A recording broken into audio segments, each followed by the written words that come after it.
नमस्कार, first India news देख रहे हैं आप और आपके साथ हूं मैं खुशबू मिश्रा। आप देख रहे हैं हमारा खास bulletin news blast. News blast में सबसे पहले बात धौलपुर के बाड़ी विधायक गिरिराज सिंह मलिंगा की हत्या की साजिश नाकाम। 26 जनवरी के बाद वारदात की फिराक में थे बदमाश। साइबर सेल से जिला पुलिस को मिली जानकारी। पुलिस ने तत्परता दिखाते हुए 4 आरोपियों को किया गिरफ्तार। 1 लाख के इनामी दस्यु केशव गुर्जर गैंग के सक्रिय सदस्य चारों बदमाश। पुलिस अधिकारी जुटे हैं आरोपियों से पूछताछ में। खंगाला जा रहा है आपराधिक रिकॉर्ड। प्रेस वार्ता कर पुलिस अधीक्षक केसर सिंह शेखावत ने यह तमाम जानकारी दी है। तो ये बड़ी खबर, जहां धौलपुर के बाड़ी विधायक गिरिराज सिंह मलिंगा की हत्या की साजिश नाकाम। 26 जनवरी के बाद वारदात की फिराक में थे ये बदमाश। साइबर सेल से जिला पुलिस को जानकारी मिली। पुलिस ने तत्परता दिखाई और तत्परता दिखाते हुए 4 आरोपियों को गिरफ्तार किया। 1 लाख के इनामी दस्यु केशव गुर्जर गैंग के सक्रिय सदस्य चारों बदमाश। पुलिस अधिकारी जुटे आरोपियों से पूछताछ में। खंगाला जा रहा आपराधिक रिकॉर्ड। प्रेस वार्ता कर पुलिस अधीक्षक केसर सिंह शेखावत ने यह तमाम जानकारी दी।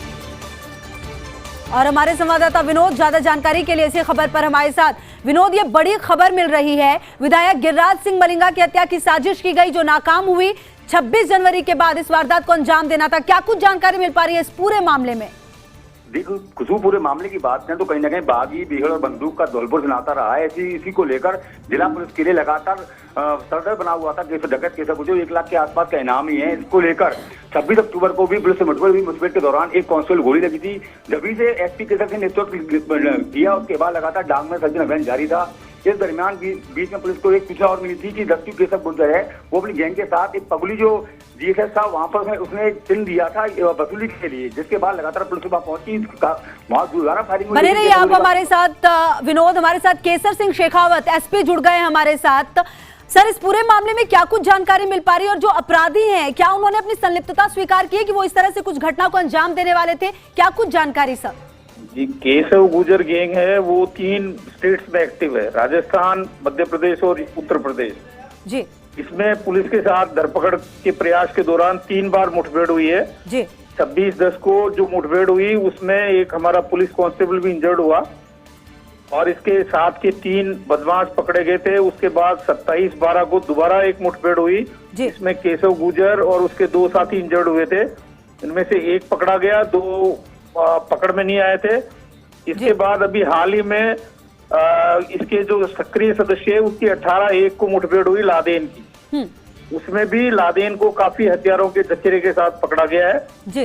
इसी दौरान हमारी जो टेक्निकल सर्विलेंस है, साइबर टीम को ये जानकारी मिली। ये लोग मान रहे हैं कि पुलिस लगातार उसका गैंग का पीछा कर रही है और एक के बाद एक उसके गैंग के मेंबर्स दर दबोचे गए हैं। तो वो मान रहे थे कि कहीं न कहीं बाड़ी विधायक गिरिराज सिंह मलिंगा का इसमें हाथ है, इसलिए क्यों नहीं इसकी हत्या कर दें तो पुलिस अपने आप निपट जाएगी। ये सूचना गंभीर थी, इसके लिए हमने बाड़ी विधायक को सूचित भी किया, उनकी सिक्योरिटी को भी स्ट्रेंथन किया, उच्चाधिकारियों को भी इस संबंध में अवगत कराया था और पूरा पुलिस तंत्र अलर्ट मोड पे था जी।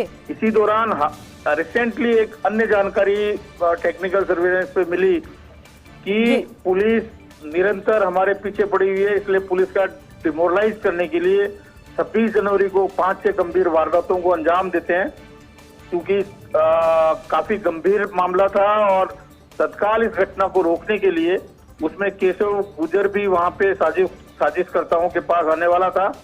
हमने वहां प्लान करके देर रात में वहाँ साजिशकर्ताओं के यहाँ दबिश दी और उसमें 4 साजिशकर्ता दबोचे गए हैं। इस संबंध में उनसे गहनता से पूछताछ जारी है और अग्रिम कार्रवाई की जा रही है। सर, आप ये कह रहे हैं कि पूछताछ जारी है और कहीं ना कहीं ऐसा लगता है कि और भी कई लोगों के नाम इसमें सामने आ सकते हैं। ये जो अपराधी पकड़े गए उनसे और जब आगे पूछताछ होगी, इस संबंध में हमने एडीजी एटीएस श्रीमान अशोक राठौड़ साहब से बात की है। उनसे हम एक ईआरटी की टीम भी ले रहे हैं, एक साइबर एक्सपर्ट के लिए भी उनसे निवेदन किया गया है। हमारा ये प्रयास रहेगा कि इस साजिश में, इस दुष्प्रेरण में जो भी लोग शरीक रहे हों वो सब जेल की सलाखों के पीछे हों और कुछ ही दिनों में सघन अभियान चला करके पूरे जिले को दस्युविहीन किया जाए। जी सर, ये जो अपराधी पकड़े गए हैं क्या इनका आपराधिक रिकॉर्ड सामने आ गया है क्या, और भी किस तरह से इन्वॉल्वमेंट? जो अपराधी पकड़े गए हैं इनमें एक केशव गुर्जर का सगा भाई है, उसका आपराधिक रिकॉर्ड है, बाकी 3 है उसके निकट रिश्तेदार हैं। जी जी। अभी केशव गुर्जर के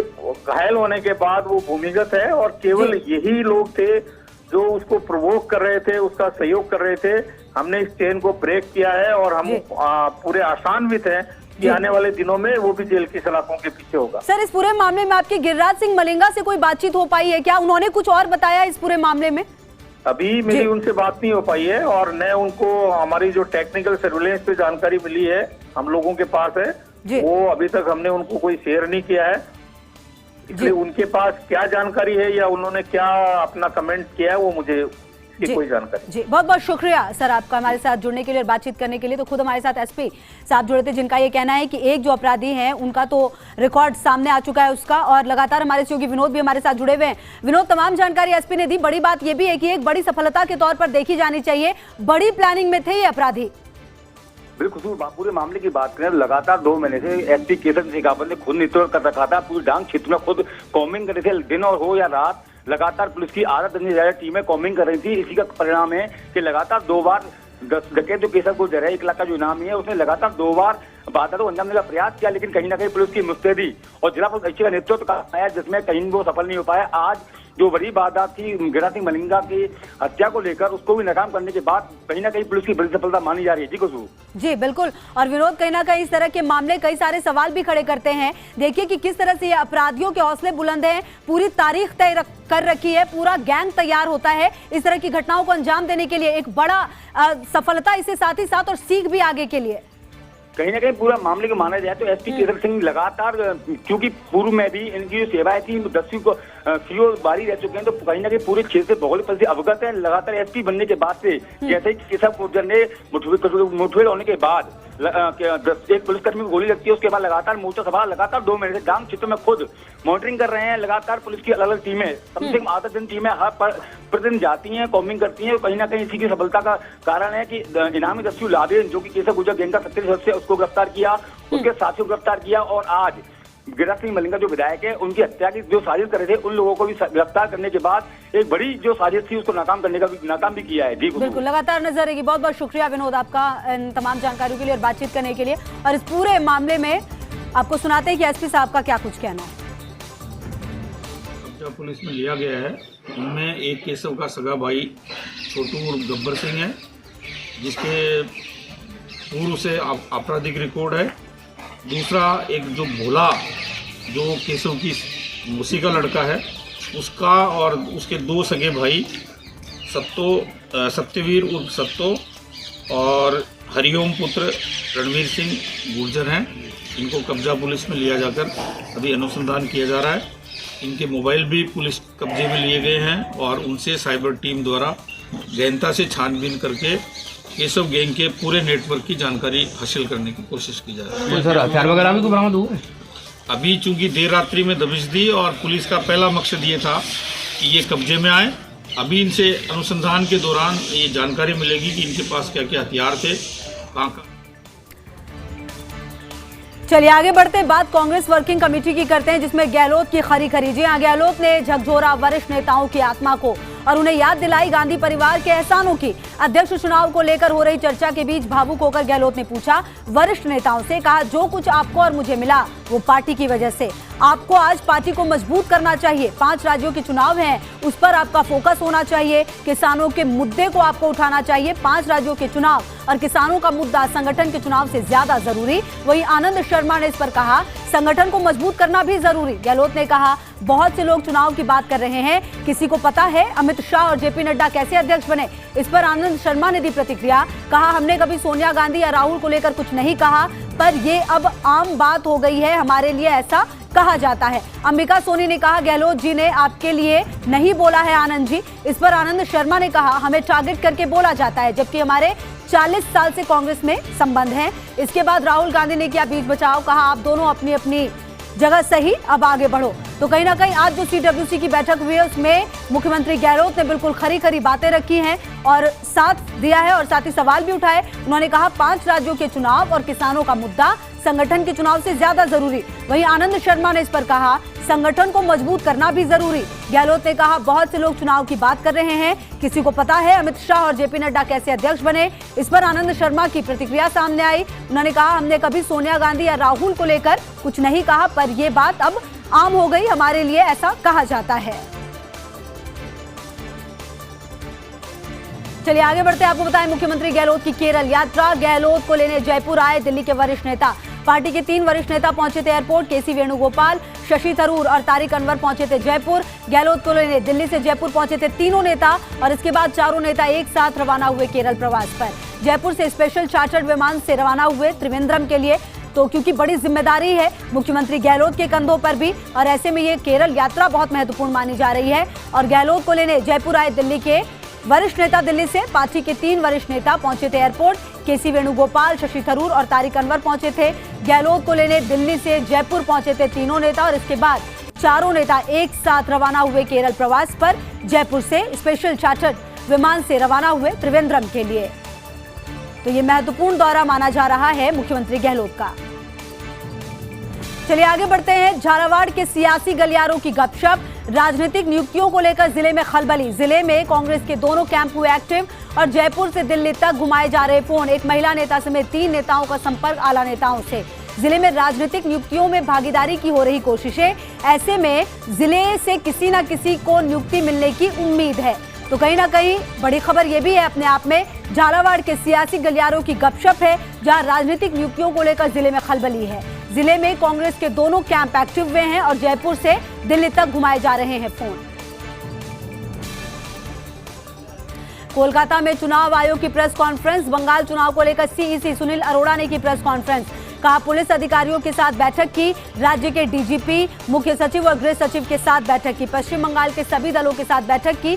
सियासी दलों के साथ 2 घंटे तक की बैठक। शांतिपूर्ण तरीके से चुनाव कराने पर चर्चा हुई। 30 मई को विधानसभा का कार्यकाल खत्म होगा। 2016 में 6 चरणों में हुए थे विधानसभा चुनाव में केंद्रीय सुरक्षा बलों की तैनाती की मांग। राजनीतिक दलों ने हिंसा और कानून व्यवस्था पर उठाए सवाल। कई दलों ने वीडियोग्राफी कराने की मांग की। 5 राज्यों में चुनाव तारीखों का ऐलान एक साथ होगा। बंगाल, आसाम, तमिलनाडु में एक साथ होंगे चुनाव। तो कहीं ना कहीं आज की जो प्रेस कॉन्फ्रेंस रही वो बहुत महत्वपूर्ण रही, क्योंकि उसमें बहुत सारी बातें सामने आई। बंगाल, आसाम, तमिलनाडु में एक साथ चुनाव होंगे। चुनाव की तारीख एक साथ सामने आ जाएगी। और कहा, सीईसी सुनील अरोड़ा ने पुलिस अधिकारियों के साथ बैठक की। राज्य के डीजीपी, मुख्य सचिव और गृह सचिव के साथ बैठक की। पश्चिम बंगाल के सभी दलों के साथ बैठक की। सियासी दलों के साथ 2 घंटे तक की बैठक हुई। शांतिपूर्ण तरीके से चुनाव कराने पर चर्चा हुई। 30 मई को विधानसभा का कार्यकाल खत्म होगा। 2016 में 6 चरणों में चुनाव हुए थे और इस बार भी कई सारे बदलाव होंगे।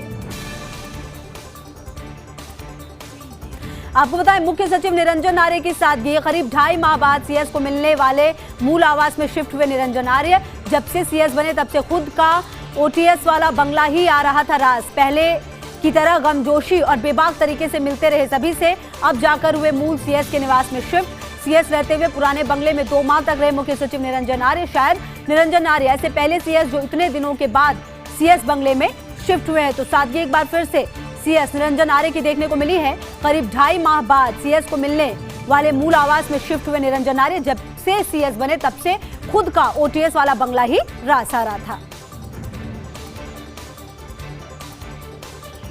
छोटे से ब्रेक के बाद आपका स्वागत है न्यूज ब्लास्ट में। आगे बढ़ते हैं, बात अतिक्रमण की करते हैं। जितनी बंदी उतनी अतिक्रमण की छूट। जी हाँ, सिंधी कैंप बस स्टैंड पर किसकी शह पर चल रहा खेल। यहाँ सभी प्लेटफॉर्मों पर दुकानों को दे रखी है खुली छूट। निर्धारित स्पेस से बाहर सामान बेचते दुकान मालिक। स्नैक्स और कोल्ड ड्रिंक्स बेचने वालों ने कब्जाई अधिक जगह। फास्ट फूड बेचने वालों ने भी प्लेटफॉर्म पर किया हुआ है कब्जा। डिलक्स प्लेटफॉर्म पर सामान बेचा जाता है महंगी दरों पर। इससे रोडवेज प्रशासन को नहीं मिल रहा पूरा राजस्व। जानकारों के मुताबिक बड़े साहब तक पहुंचती है बंदी। हर दुकान के आकार के मुताबिक बढ़ती है बंदी की रेट। तो कहीं ना कहीं बड़ा सवाल है कि आखिर जिस तरह से अतिक्रमण हो रहा है उसमें जो रेट है वो कैसे तय किए जा रहे हैं। बड़ा सवाल, जितनी बंदी उतने अतिक्रमण की छूट। सिंधी कैंप बस स्टैंड पर किसकी शह पर चल रहा है ये खेल। बड़ा सवाल। यहाँ सभी प्लेटफॉर्म पर दुकानों को दे रखी है खुली छूट। निर्धारित स्पेस से बाहर सामान बेचते दुकान मालिक। स्नैक्स और कोल्ड ड्रिंक्स बेचने वालों ने कब्जाई अधिक जगह। फास्ट फूड बेचने वालों ने भी प्लेटफॉर्म पर कब्जा किया हुआ है। डिलक्स प्लेटफॉर्म पर सामान बेचा जाता है महंगी दरों पर। इससे रोडवेज प्रशासन को पूरा राजस्व नहीं मिल पा रहा है। जानकारों के मुताबिक बड़े साहब तक पहुंचती है बंदी। हर दुकान के आकार के मुताबिक बढ़ती है बंदी की रेट। आपको बताएं, जयपुर में छापेमारी से जुड़ी हुई बड़ी खबर बताएं, जो आयकर छापेमारी से जुड़ी हुई है। 28 में से 20 ठिकानों पर पूरी हुई छापेमारी की कार्रवाई। अब केवल 3 समूहों के संचालकों पर है फोकस। विश्वस्त सूत्रों ने दी अहम जानकारी। प्रॉपर्टी, हैंडीक्राफ्ट और रियल एस्टेट डेवलपर के 3 समूहों ने मारे छापे। गोकुल कृपा समूह, Silver and Art Palace, Chordia Buildcon की हुई है छापेमारी। वहीं रियल एस्टेट डेवलपर के यहाँ आयकर छापेमारी अब अंतिम चरण में है। दोपहर बाद चोड़िया बिल्डकॉन के निदेशकों के बयान आए हुए शुरू। चोड़िया बिल्डकॉन समूह से जुड़े अन्य अधिकांश ठिकानों पर कार्रवाई पूरी हुई। गोकुल कृपा समूह व सिल्वर एंड आर्ट पैलेस के कार्रवाई पूरी होने में देरी लगेगी। आयकर छापेमारी की कार्रवाई शुक्रवार को चौथे दिन भी जारी है। जयपुर से मंगलवार को 28 ठिकानों पर शुरू हुए थे आयकर के छापे। न्यूज ब्लास्ट में मेरे साथ इतना ही। खबरों के लिए लगातार बने रहिए।